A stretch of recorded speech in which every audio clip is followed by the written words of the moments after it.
विधानसभा चुनाव में बेईमानी के किस तरीके से स्मारक स्थापित किए गए हैं, ये आज मैं आपको दिखा रहा हूं। एक चिट्ठी जो हाथ लगी है उसके बारे में बताऊंगा कि किस तरीके से खड़े होकर के अधिकारियों ने खड़े होकर के स्ट्रांग रूम के बाहर धांधली करवाने का कुत्सित प्रयास किया, और जब लोगों ने विरोध किया तो सीधे तौर पर उनको जेल भिजवाने की धमकी थी।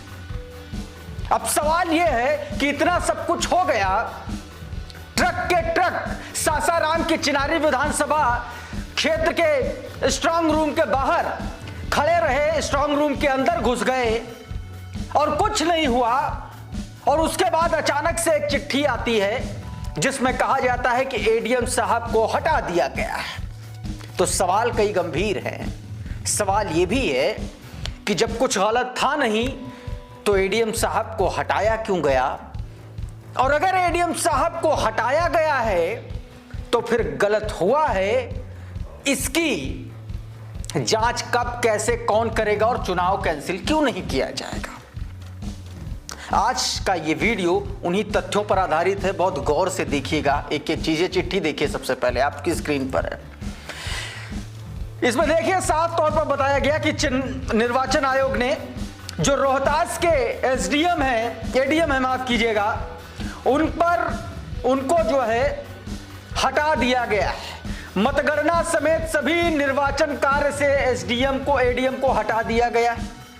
बताया यह भी गया इस चिट्ठी में कि मुख्य निर्वाचन पदाधिकारी बिहार ने चिनारी विधानसभा के निर्वाची पदाधिकारी के रूप में भू अर्जन अधिकारी जफर हसन को बनाया गया। अब आप ये सोचिए कि पूरे ट्रक के ट्रक अंदर घुस गए, 5-5 घंटे तक वहां पर ट्रक रहा, और वो जब गया, जानकारी ये आ रही कि वो रात में लगभग 8 बजे के आसपास गया, और जब वो गया फिर उसके बाद सुबह 3 बजे उसके बारे में पता चला।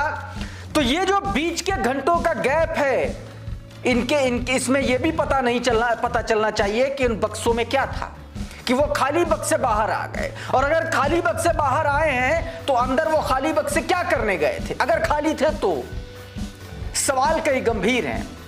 सवाल यह भी है कि जब कुछ भी गलत नहीं हुआ तो फिर कार्रवाई क्यों नहीं किया गया, क्योंकि गलत हुआ था इसीलिए एडीएम महोदय दबाव में आ गए, दबाव में अनाप शनाप ऊल जुलूल बकने लगे।